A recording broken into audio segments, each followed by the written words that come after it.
In the spring of 1811, workers demolishing an old tobacco warehouse in Richmond, Virginia, made a discovery that would haunt the city for generations. Hidden beneath rotting floorboards, they found 8 identical wooden boxes, each containing a man's wedding ring and a small vial of what appeared to be medicinal powder. The rings bore different names, different dates, but all shared one chilling detail. They had belonged to the husbands of Ruth Holloway, a woman who had somehow outlived 8 wealthy men in the span of 30 years. What authorities found in those vials would challenge everything they thought they knew about the refined widow who had once been the toast of Virginia society. The local magistrate ordered the discovery sealed from public record, citing matters of delicate nature that could damage the reputation of prominent families. For over 2 centuries, this case has remained buried in the archives of the Virginia Historical Society, but tonight, we're about to uncover the truth behind one of America's most methodical and terrifying killers. Before we continue with the story of Ruth Holloway and her deadly marriages, I want to hear from you. Hit that subscribe button if you're ready to dive deep into America's darkest historical mysteries, and let me know in the comments what state you're listening from. I love connecting with fellow mystery lovers from across the country. The tale of Ruth Holloway begins not with murder, but with tragedy that would shape the course of 8 men's lives and deaths. The Virginia of 1780 was a land transformed by revolution and haunted by its aftermath. In the fertile tobacco regions surrounding Richmond and Petersburg, grand plantations stretched along the James River, their white-columned mansions standing as monuments to newfound American prosperity. The Revolutionary War had ended just 3 years prior, but its scars ran deep through Virginia society. Loyalist properties had been seized and redistributed, creating a new class of wealthy patriots while leaving others destitute. It was into this world of shifting fortunes and buried secrets that Ruth Holloway would emerge. Ruth arrived in Richmond in the autumn of 1782, a striking woman of 28 with auburn hair and eyes the color of winter fog. She claimed to be the widow of Captain Jonathan Holloway, a Continental Army officer who had allegedly died at the Battle of Yorktown. Her story was simple, yet heartbreaking. She had lost everything in the war and sought to start anew in Virginia, drawn by reports of the state's prosperity and the kindness of its people. What made Ruth remarkable was not just her beauty, but her intelligence and refinement. She spoke with the cultured accent of educated New England, could read Latin, and possessed an extensive knowledge of medicinal herbs and treatments. In an era when medical care was primitive and doctors scarce, Ruth's healing abilities quickly made her invaluable to Richmond's elite society. She carried with her a leather-bound journal filled with remedies passed down, she claimed, through generations of her family. The Virginia gentry welcomed Ruth with open arms. The war had created a shortage of eligible women, as many had died from disease or fled with loyalist families. Here was a refined widow of impeccable manners who could discuss politics with the men and healing arts with the women. Within months of her arrival, Ruth had established herself in a modest but respectable house on Clay Street, supporting herself by treating ailments that ranged from consumption to nervous disorders. But beneath Richmond's polished surface, darker currents flowed. The war had created not just heroes, but profiteers and traitors. Whispered conversations in drawing rooms spoke of men who had switched sides for gold, of supply convoys mysteriously attacked by those who knew their routes, of patriot leaders betrayed to British forces. Some suspected the existence of a secret organization that had collaborated with the enemy, but proof remained elusive. These men had not only survived the war but thrived in its aftermath, their treason rewarded with seized loyalist properties and lucrative government contracts. It was in this atmosphere of prosperity built on betrayal that Ruth Holloway would begin her deadly courtship with Virginia's most prominent citizens. She seemed to possess an uncanny ability to attract the attention of the colony's most successful men: tobacco merchants, shipping magnates, land speculators, and political figures. Each would fall under her spell. Each would marry her with great ceremony. and each would die under circumstances that, while suspicious to modern eyes, seemed perfectly natural to their contemporaries. The first sign that something was amiss came from an unexpected source: the slaves who worked in the great houses where Ruth's husbands lived. They whispered among themselves about the strange illnesses that befell their masters after marriage, always beginning with complaints of stomach pain, followed by weakness, and ending in death. But in a society where slave testimony carried no legal weight, their observations were dismissed as superstition and jealousy. The first death occurred on a humid August night in 1783, less than 6 months after Ruth had married Colonel Edmund Fairfax, one of Richmond's most successful tobacco merchants. Fairfax, a robust man of 45 who had never shown signs of illness, was found dead in his study by his house servant Jupiter at dawn on August 15th. Jupiter would later tell other slaves what he had witnessed that night, though his account would never reach white ears. He had been awakened around midnight by sounds from his master's study. Not the usual shuffling of papers or clink of brandy glasses, but something else. A low moaning, followed by the scrape of a chair being pushed back. When Jupiter crept to the window to investigate, he saw his master doubled over his desk, clutching his stomach, while Mrs. Ruth stood beside him with a concerned expression, offering him a steaming cup of what appeared to be medicinal tea. "Drink this, my dear Edmund," Jupiter heard her say in her soothing voice. "It will ease the pain. I prepared it with special care." Colonel Fairfax raised his head with obvious effort. His face, Jupiter noted with alarm, was ashen and covered in perspiration despite the cool night air. "The pain. It's getting worse, Ruth. Perhaps we should call for Dr. Harrison." Ruth's hand rested gently on her husband's shoulder.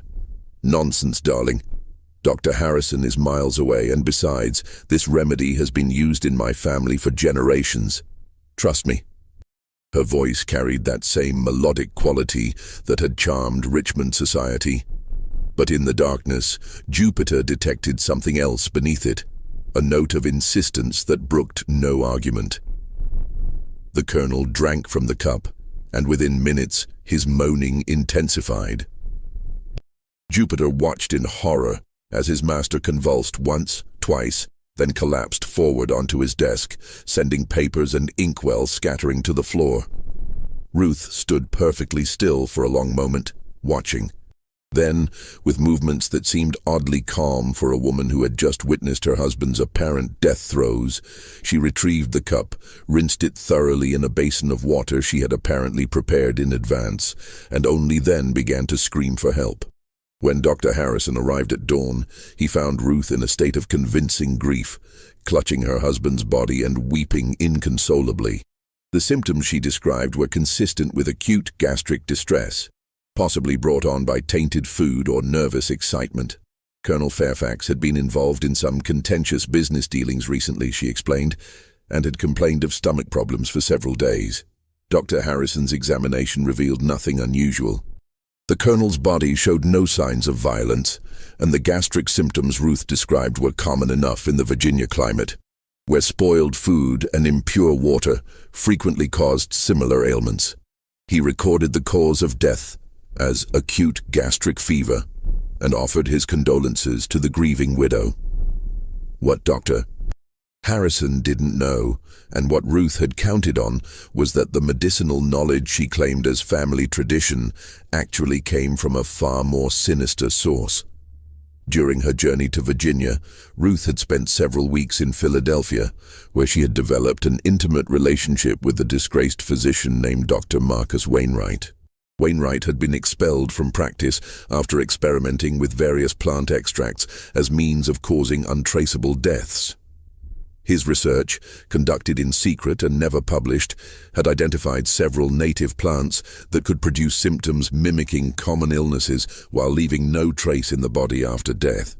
Ruth had not only learned Wainwright's methods, but had improved upon them. She discovered that by combining small amounts of certain plant alkaloids with common medicinal herbs, she could create preparations that would ease genuine ailments when used in small doses, but prove fatal when administered in larger quantities or specific combinations. Her leather journal contained not family remedies, but carefully recorded formulas for murder disguised as medicine. The funeral of Colonel Fairfax was attended by the cream of Richmond society. Ruth played the role of grieving widow to perfection, fainting at the graveside and being supported by sympathetic friends. The Colonel's will, drawn up shortly after their marriage, left Ruth a substantial inheritance, including the house on Clay Street and a considerable sum in gold and land holdings. But Ruth's grief proved remarkably short-lived. Within 3 months of the funeral, she was seen accepting the attentions of another prominent gentleman, Captain William Randolph, a shipping magnate who had made his fortune running supplies to the Continental Army during the war. Those who remarked on the speed of her recovery were gently reminded that a woman alone in the world needed protection, and Captain Randolph was known to be a man of honor and substance. What none of Ruth's admirers suspected was that she had not chosen them at random. Each man she targeted shared a common secret. They had all been members of a clandestine organization that had provided intelligence to British forces during the war. Colonel Fairfax had been the group's treasurer, responsible for distributing British gold to American traitors. Ruth's seemingly chance arrival in Richmond and her subsequent romantic conquests were anything but coincidental. They were the opening moves in a game of revenge that would claim 8 lives before it was finished.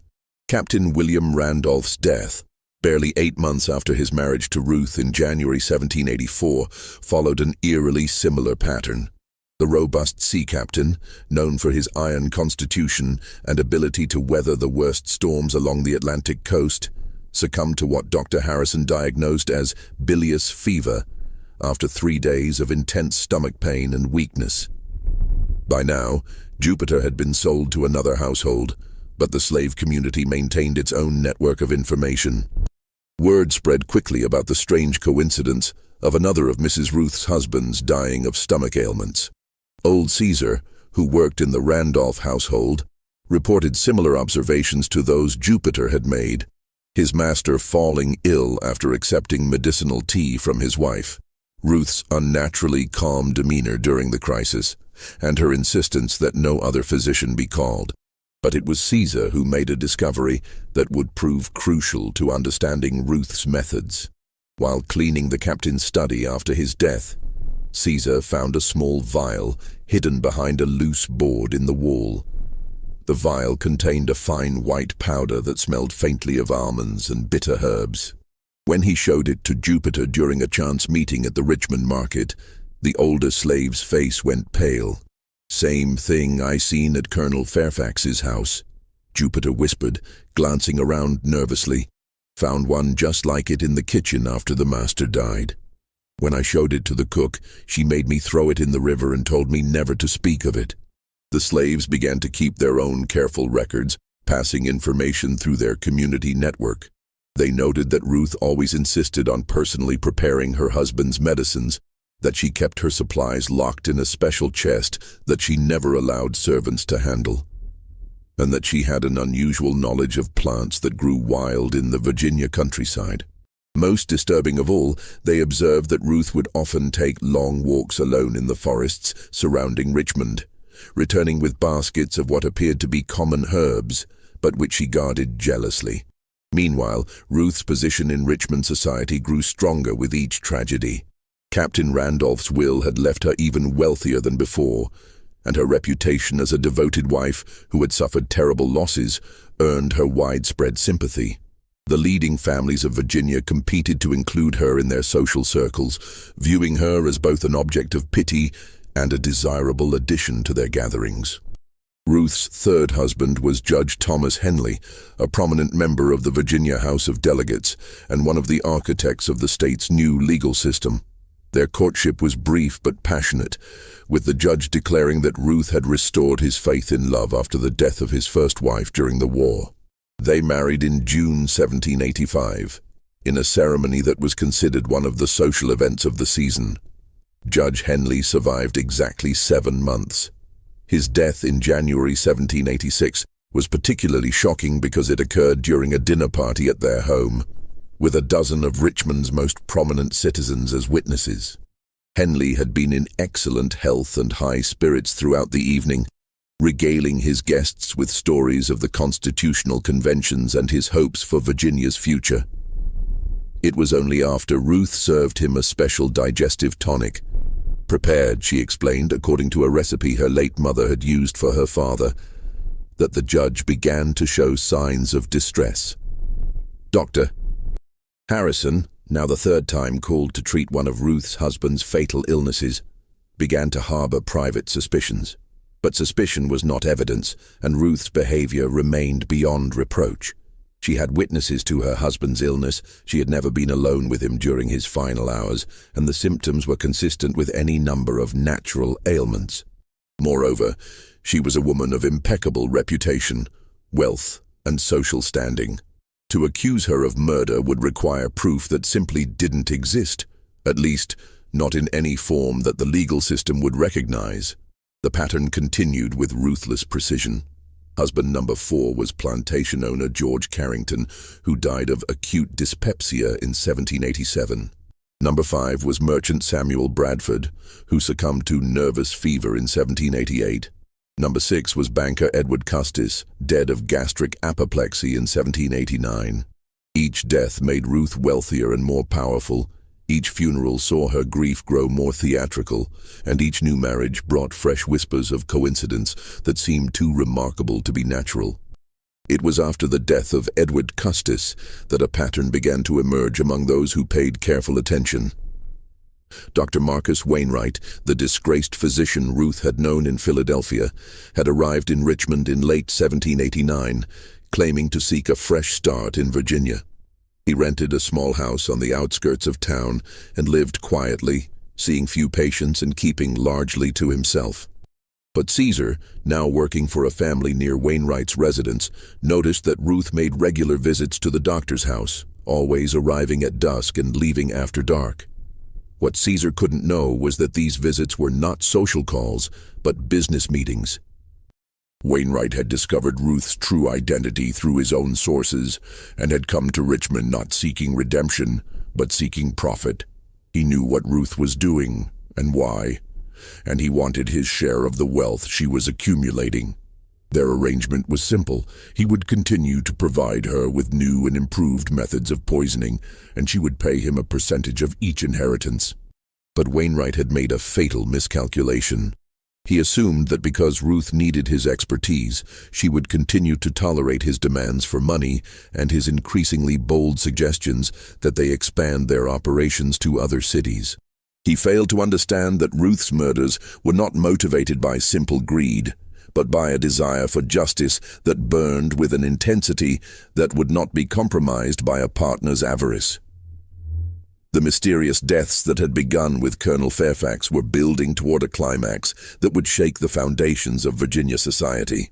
Ruth had identified the remaining members of the secret organization that had betrayed her first husband, and her list was nearly complete. Only 2 names remained. Dr. Harrison himself, who had been the group's contact within the medical community, and the most prominent target of all, Governor Edmund Randolph, the powerful politician who had coordinated the entire treasonous operation from his position in the colonial government. The autumn of 1790 brought an unexpected complication to Ruth's methodical campaign of revenge.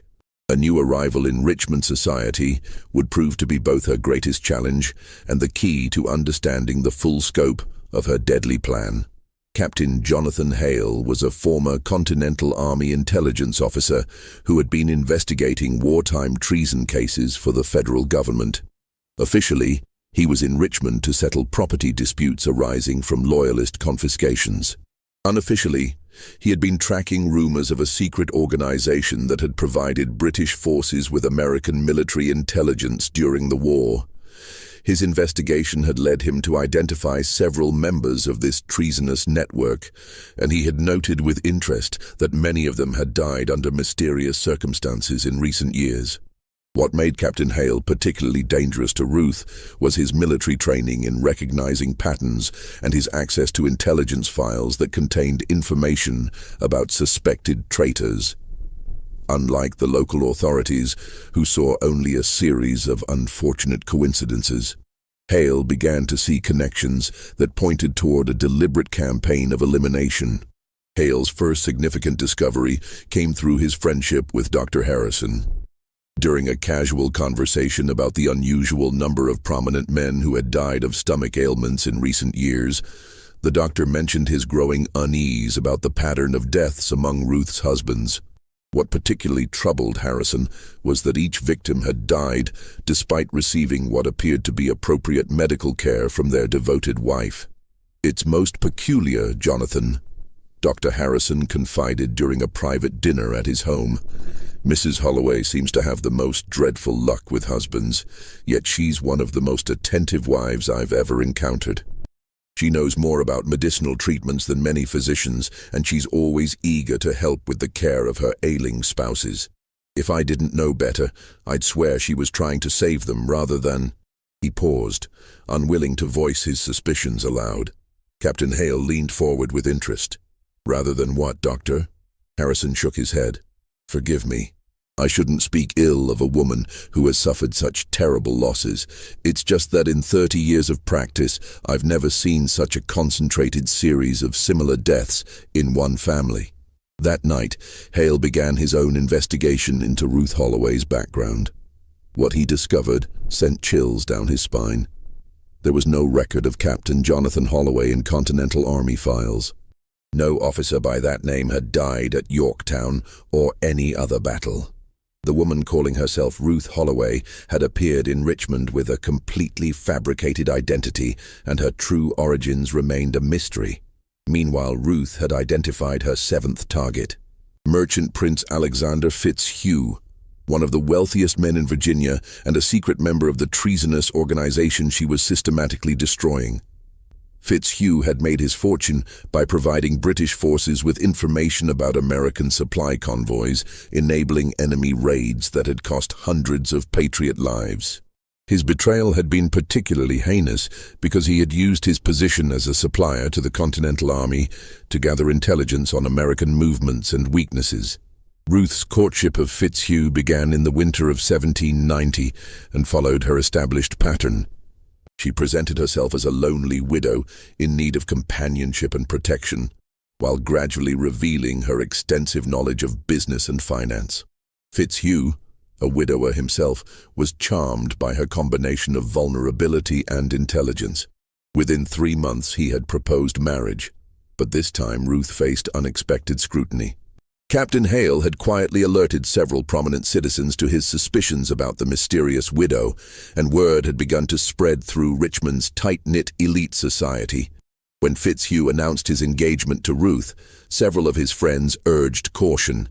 "Alexander, surely you've noticed the peculiar pattern," warned tobacco magnate Robert Carter during a private meeting at the Richmond Club. 7 husbands, 7 mysterious deaths. Even if one accepts that Mrs. Holloway is simply unlucky in marriage, surely such a concentration of tragedy warrants some investigation. Fitzhugh's response revealed the power of Ruth's psychological manipulation. "Gentlemen, I understand your concern, but I must point out that your suspicions are based on nothing more than coincidence and gossip. Mrs. Holloway has been examined by the finest physicians and questioned by the most respected magistrates. She has been cleared of any wrongdoing repeatedly. Are we to condemn a woman simply because fate has dealt her a cruel hand?" What Fitzhugh didn't know was that Ruth had been carefully studying his own role in wartime treason through documents stolen from Dr. Marcus Wainwright's files. Wainwright, in his continuing attempts to blackmail Ruth into sharing more of her profits, had been conducting his own investigation into her targets. He had discovered that Ruth's victims were all connected by their membership in a secret society called the Covenant of Prosperity, which had coordinated intelligence sharing with British forces in exchange for post-war business advantages. The revelation that Wainwright knew about the Covenant convinced Ruth that her partner had become too dangerous to allow to live. On a cold February night in 1791, Dr. Marcus Wainwright was found dead in his home, apparently having consumed a fatal dose of his own experimental poisons. The magistrate's investigation concluded that the disgraced physician had taken his own life rather than face exposure of his illegal experiments. Ruth attended Wainwright's funeral with appropriate solemnity, but privately, she felt a sense of relief. The only person who could have connected her to a source of exotic poisons was now dead, and with his death, the last external threat to her mission had been eliminated. She was now free to complete her work without interference. Alexander Fitzhugh married Ruth Holloway on March 15, 1791, in a ceremony that was notably smaller and more subdued than her previous weddings. Captain Hale attended as a guest, watching Ruth carefully throughout the proceedings and noting her complete composure and apparent happiness. If she was indeed a serial killer, she was remarkably skilled at concealing her true nature. The marriage lasted 4 months. Alexander Fitzhugh died on July 20, 1791, after a brief illness that began with stomach pains and ended with complete systemic collapse. Dr. Harrison, now deeply suspicious but still lacking concrete evidence, performed the most thorough examination of his career. He found nothing that would legally constitute proof of poisoning, but privately, he was convinced that Fitzhugh had been murdered. Ruth's performance as the grieving widow reached new heights of theatrical skill. She collapsed at the funeral, required smelling salts to revive her, and spent weeks in seclusion, apparently overcome by grief. But those who knew her well began to notice subtle changes in her behavior.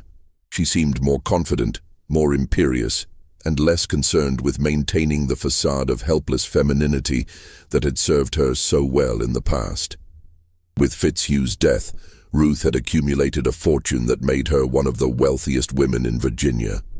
More importantly, she had eliminated 7 of the 8 members of the Covenant of Prosperity. Only one target remained: Dr. Harrison himself, the physician who had served as the organization's medical contact and who now posed the greatest threat to her continued freedom. But Ruth had not anticipated that Captain Hale's investigation would lead him to uncover her true identity and the real reason for her deadly campaign. In the files of a captured British intelligence officer, Hale had found references to an American spy network that included a woman identified only as the Widow. This mysterious figure had reportedly lost her husband to Patriot forces and had sworn revenge against those responsible for his death.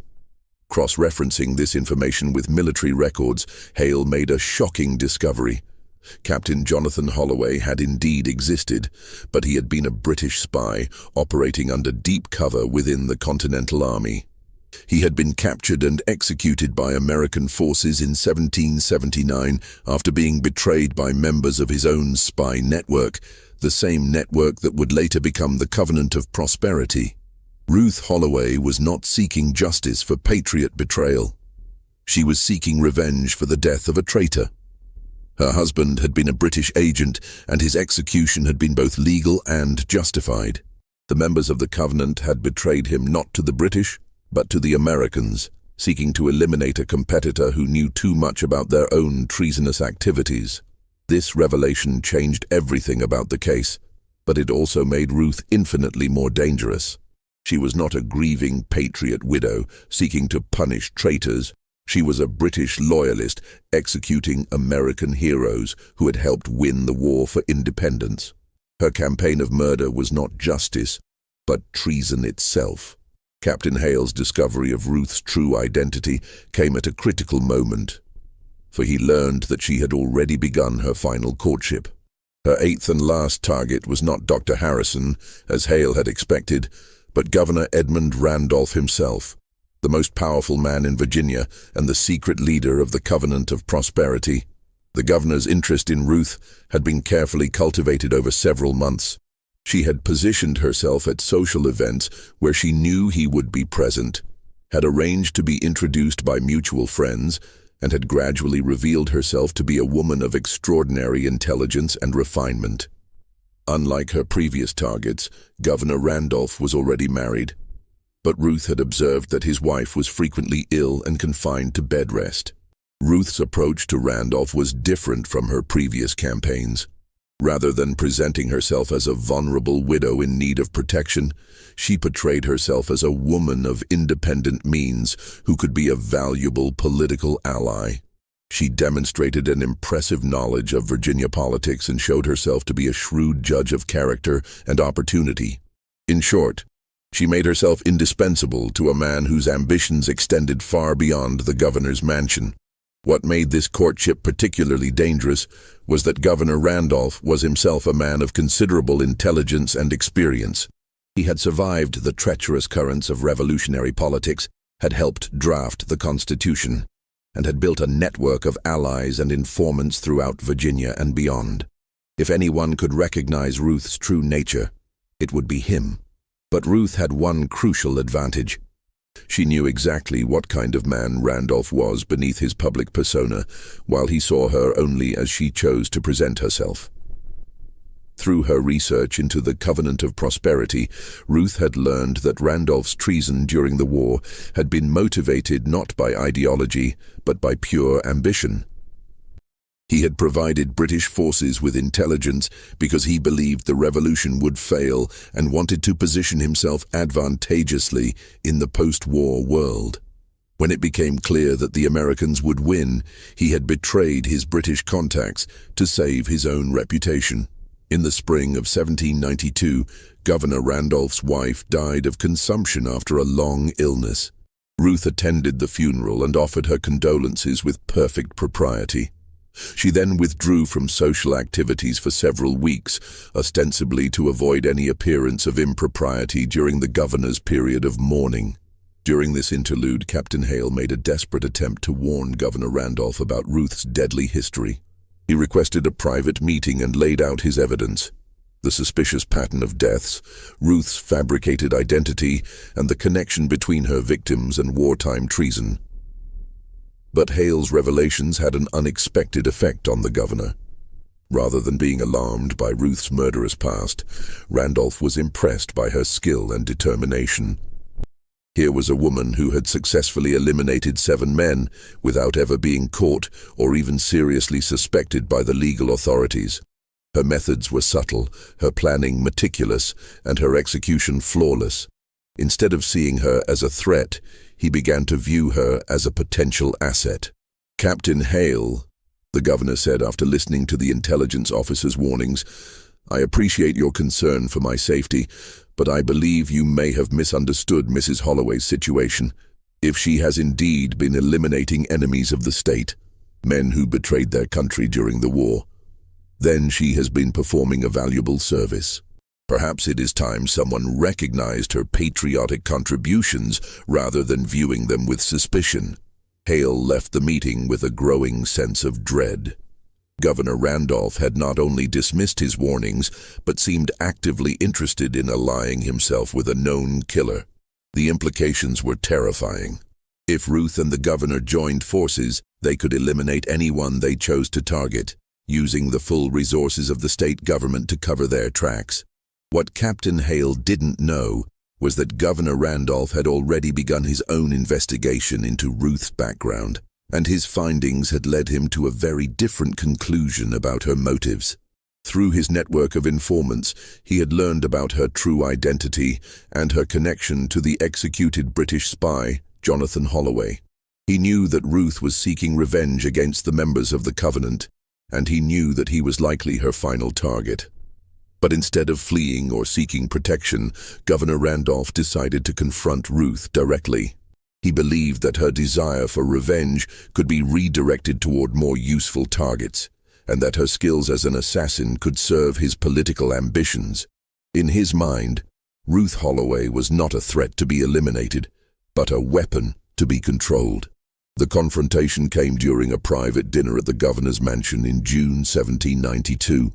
Ruth had accepted his invitation believing it was a romantic overture, but she found herself facing a man who knew exactly who she was and what she had done. "Mrs. Holloway," the governor said as they sat in his private study after dinner. "Or should I say, Mrs. Jonathan Holloway, widow of the British agent executed for treason in 1779. I think it's time we dispensed with pretenses and spoke honestly about your situation." Ruth's reaction was swift but controlled. Her hand moved almost imperceptibly toward the small vial of poison she always carried in her reticule, but she stopped when she saw that the governor was watching her with amused interest rather than fear.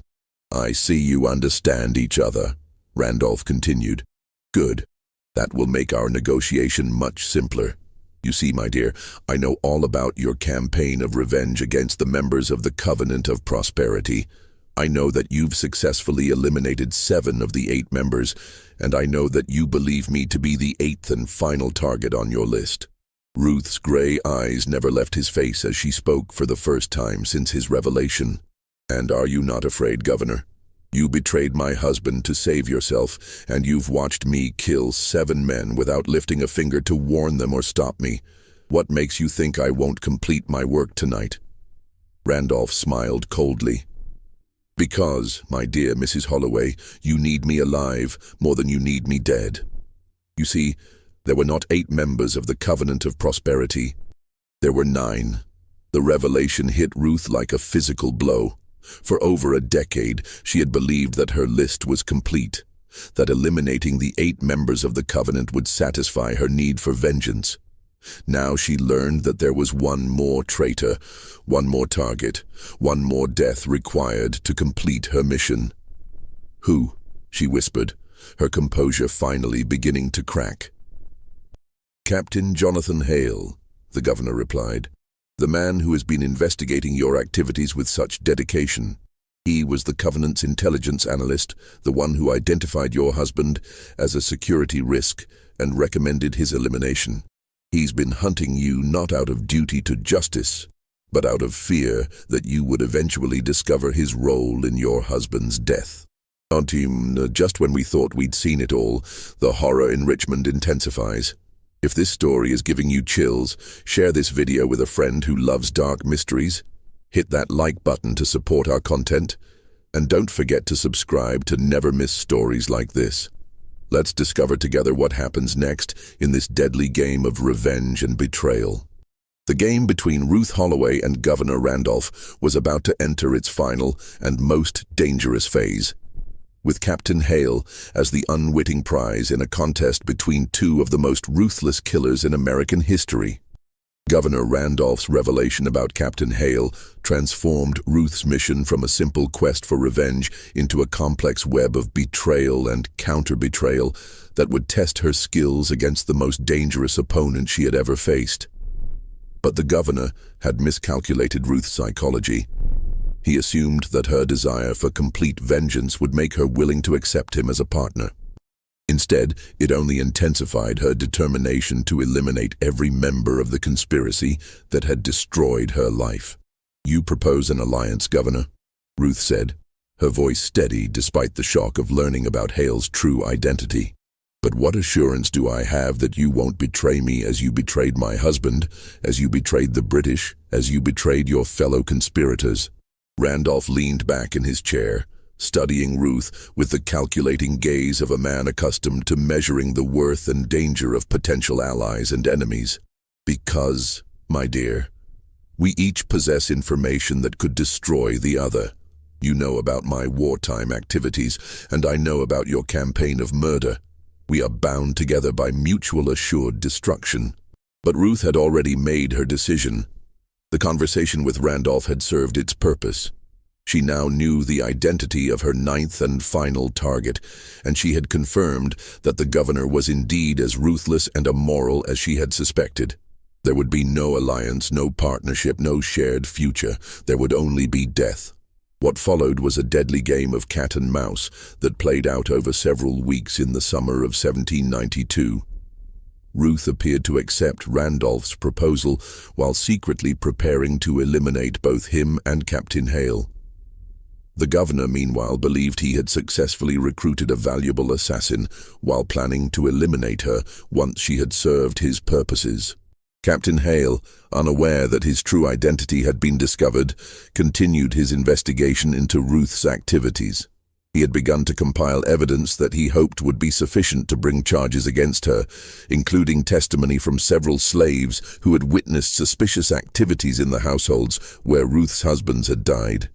What he didn't know was that both Ruth and Governor Randolph were watching his every move, each planning to use his investigation for their own ends. The climax began on the evening of August 15, 1792, exactly 9 years after Colonel Fairfax's death. Ruth had invited both Governor Randolph and Captain Hale to a private dinner at her mansion, ostensibly to discuss a business proposition that would benefit all three of them. Each man accepted the invitation, believing that he held the upper hand in whatever game was being played. The dinner proceeded with perfect civility, with Ruth playing the gracious hostess and her two guests engaging in polite conversation about politics and business. But beneath the surface pleasantries, a deadly tension was building. Each person at the table knew more about the others than they were revealing, and each was waiting for the right moment to strike. Ruth had prepared her most sophisticated poisoning scheme yet, using a combination of techniques she had developed over her years of experience. Rather than relying on a single toxin, she had prepared multiple poisons that would work in combination to create untraceable deaths. The beauty of her plan was that each man would receive a different poison, making it appear that their deaths were unrelated coincidences rather than coordinated murders. For Governor Randolph, she had prepared a slow-acting compound derived from foxglove and hemlock that would simulate a heart attack, fitting for a man of his age and stressful position. The poison had been carefully measured and mixed into a special brandy she had imported from France specifically for the occasion. She would present it as a rare vintage, worthy of celebrating their new partnership. Captain Hale would receive a different fate entirely. Ruth had developed a particularly clever method for his elimination. A contact poison applied to the rim of his wineglass that would absorb through his skin and cause symptoms resembling apoplexy. The beauty of this approach was that death would not occur for several hours, allowing Hale to leave her home apparently healthy and die in his own quarters, removing any direct connection to the dinner party. But Ruth had not anticipated that Governor Randolph would arrive at the dinner already knowing about her plans. Through his network of servants and informants, he had learned about her recent activities: the purchasing of unusual herbs, the late-night visits to abandoned buildings where she prepared her compounds, and most damning of all, the discovery of her journal containing detailed records of all her previous murders. As the three sat down to dinner, Ruth noticed that Governor Randolph seemed unusually relaxed and confident, while Captain Hale appeared tense and distracted. She interpreted this as evidence that her deception was working. Randolph believed himself safe as her ally, while Hale was growing suspicious but didn't yet understand the full scope of his danger. The conversation during dinner revealed the complex psychological dynamics at play.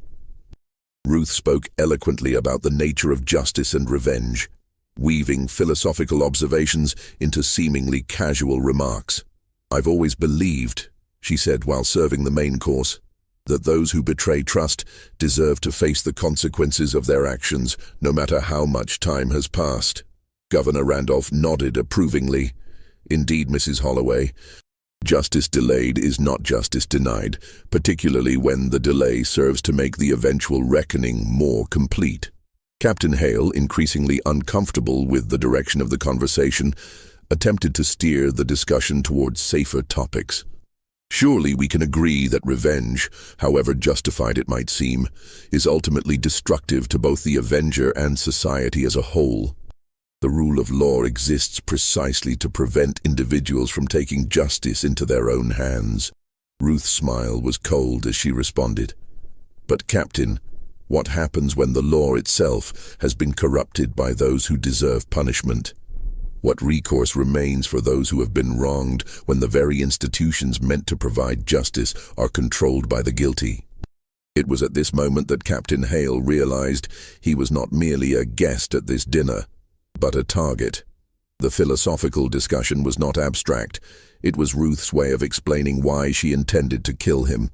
His hand moved instinctively toward his coat, where he carried a pistol, but Governor Randolph's sharp glance warned him against any sudden movements.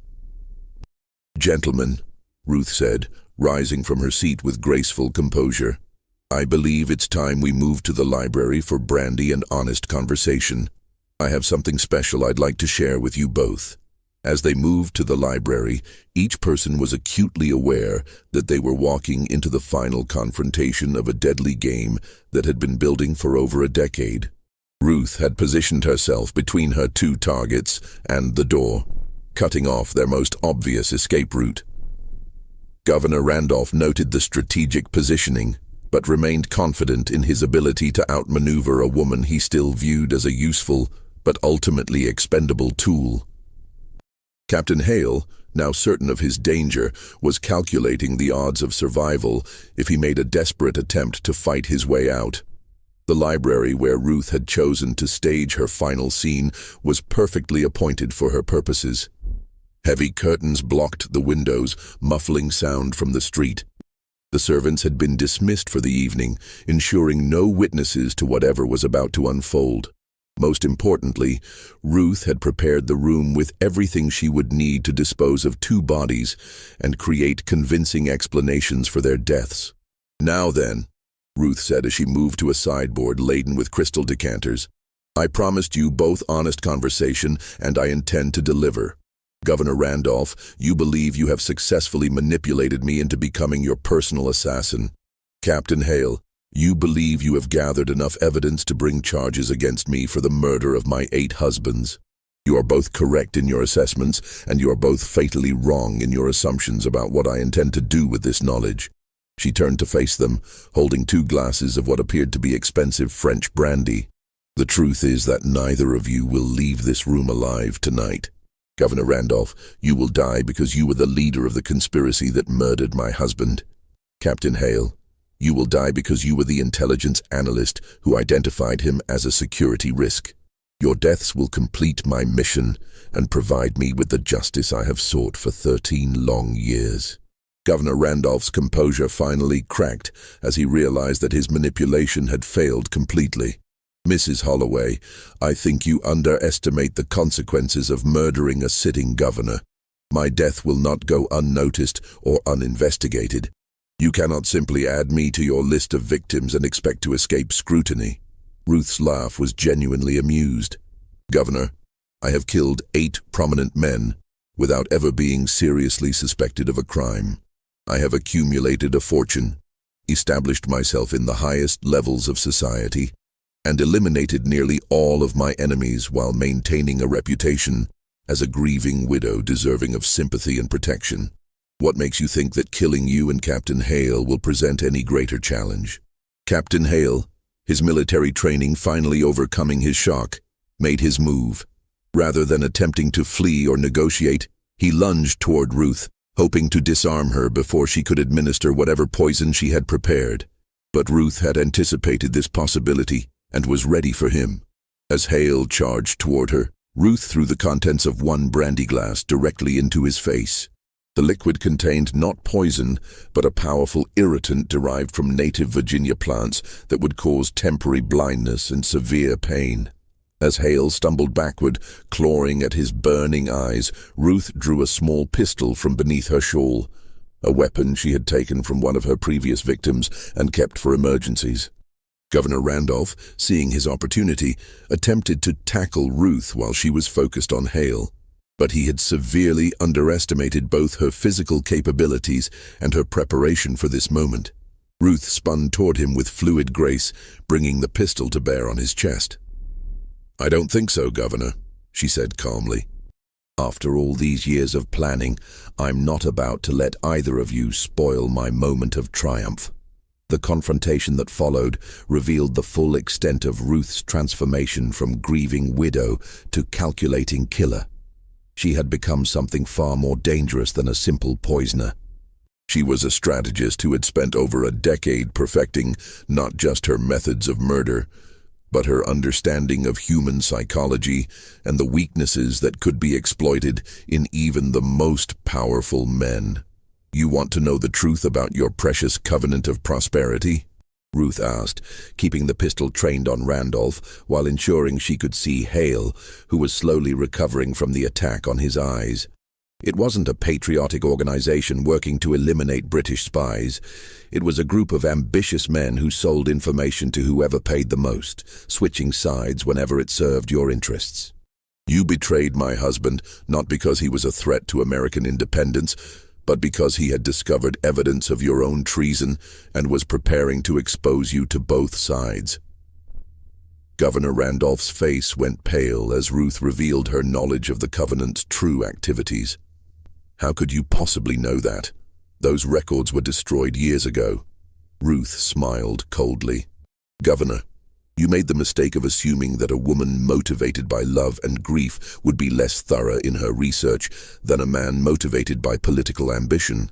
I have spent 13 years tracking down every document, every witness, every scrap of evidence related to my husband's death and your organization's activities. I know more about the Covenant of Prosperity than any of its surviving members ever did. What Ruth revealed next would shake the foundations of Virginia's post-revolutionary society. The Covenant had not simply sold intelligence to the British during the war.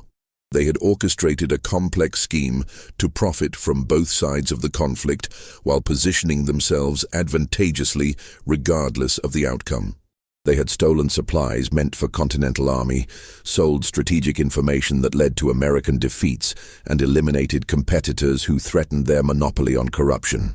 My husband discovered your scheme in 1779, Ruth continued, but instead of reporting it to British authorities, he attempted to blackmail you. That was his fatal mistake. You couldn't afford to let him expose your activities, but you also couldn't simply kill him yourselves without risking exposure.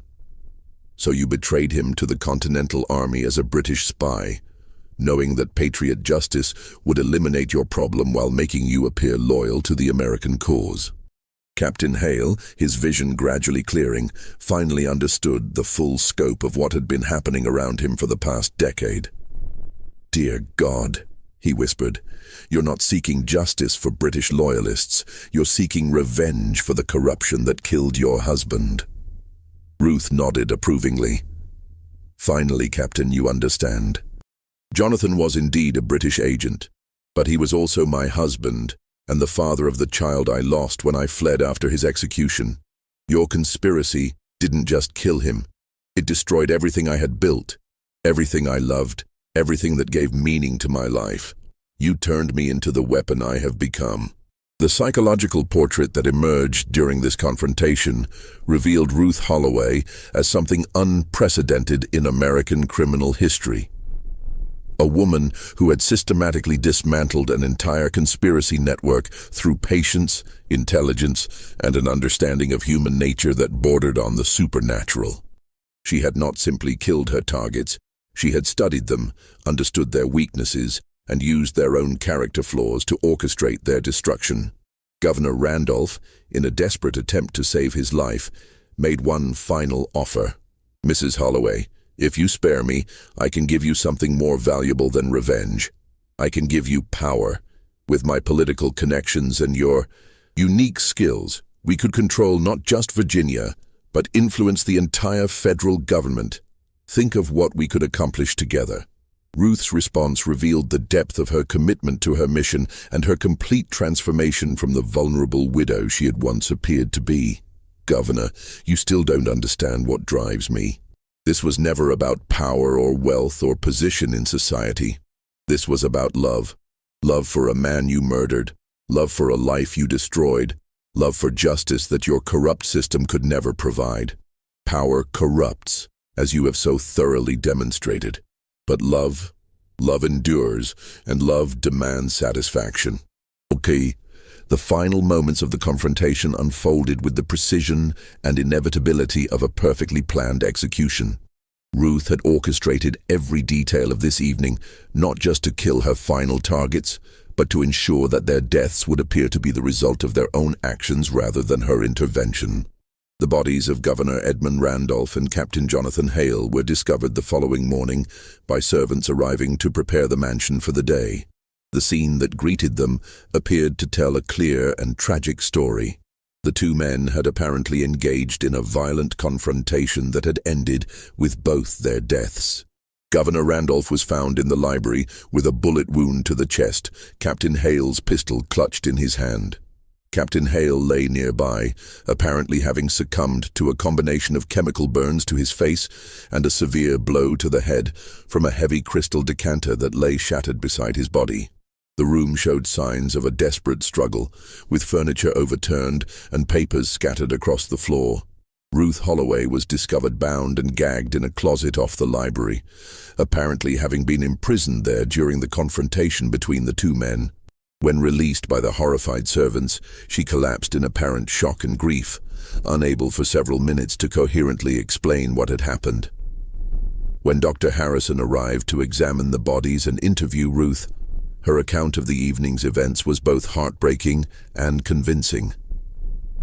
She explained that Captain Hale had arrived at the dinner in an agitated state, making wild accusations about Governor Randolph's wartime activities and demanding that she provide testimony to support charges of treason. The governor had initially attempted to calm the situation, but when Hale produced documents that seemed to implicate Randolph in wartime corruption, the confrontation had escalated beyond control. They began shouting at each other. Ruth sobbed to Dr. Harrison. And then Captain Hale drew his pistol. The governor tried to take it away from him, and in the struggle it discharged. Captain Hale was wounded by the broken glass, and then, I don't remember clearly. Someone grabbed me and shoved me into the closet. I heard more fighting and then silence. Dr. Harrison's examination of the scene supported Ruth's account. The physical evidence was consistent with a violent struggle between two men, and Ruth's injuries, rope burns on her wrists and ankles, bruises consistent with being roughly handled, appeared genuine. Moreover, her reputation as a respected widow who had suffered terrible losses made it inconceivable that she could have orchestrated such violence herself. The investigation that followed was cursory at best, with both principal witnesses dead and Ruth's testimony providing a plausible explanation for their deaths. The authorities concluded that Captain Hale and Governor Randolph had killed each other in a dispute over wartime treason allegations. The documents that Hale had apparently brought to support his accusations were found burned in the library fireplace, their contents lost forever. What the investigators didn't know was that Ruth had spent months preparing for this exact scenario. The documents Hale had supposedly brought were forgeries she had created to provide a motive for the confrontation. The chemical that had blinded Hale was a compound she had developed specifically to leave evidence consistent with an accidental injury during a fight. Even her own injuries were self-inflicted using techniques she had learned from her years of studying how to cause pain and damage without permanent harm. The deaths of Governor Randolph and Captain Hale marked the end of Ruth Holloway's campaign of revenge, but not the end of her story. With the elimination of all 9 members of the Covenant of Prosperity, she had achieved the justice she had sought for over a decade. More importantly, she had accumulated sufficient wealth and social standing to ensure her security for the rest of her life. In the months following the deaths, Ruth gradually withdrew from Richmond society. She claimed that the traumatic events in her library had damaged her health and her ability to function in social situations. She sold her mansion and moved to a smaller but elegant house on the outskirts of the city, where she lived quietly with only a few trusted servants. But Ruth's retirement from active murder did not mean she had lost her taste for control and manipulation. Over the years that followed, she became a behind-the-scenes power broker in Virginia politics, using her wealth and her knowledge of prominent citizens' secrets to influence elections, business deals, and social movements. She never remarried, claiming that she had suffered too much loss to risk her heart again. But she maintained friendships and correspondences with powerful men throughout the state and beyond. The true extent of Ruth's influence became apparent only after her death in 1834, at the age of 80. Among her papers, investigators found detailed records not only of her 9 murders, but of dozens of other schemes she had orchestrated over the years. She had blackmailed corrupt officials, manipulated business competitors into ruin, and engineered the social destruction of anyone who had crossed her or threatened her interests. Perhaps most shocking of all was the discovery of Ruth's complete journal, written in a code that took cryptographers months to decipher. The journal revealed that her campaign against the covenant of prosperity had been only the beginning of her career as what she called an agent of necessary justice. She had continued to eliminate people she deemed deserving of death, but had refined her methods to the point where her involvement was never even suspected. The journal entries from her later years revealed a woman who had been completely transformed by her experiences. The grieving widow who had arrived in Richmond in 1782 had evolved into something unprecedented in American history. A female crime lord who operated not for profit or power, but for her own twisted sense of moral order. "I have become something that perhaps God never intended to exist," she wrote in one of her final entries, "but which the corruption of this world has made necessary. I am justice without law, retribution without mercy, and order without government. I have taken upon myself the responsibility of eliminating those whom society refuses to punish, and I have done so without regret or hesitation."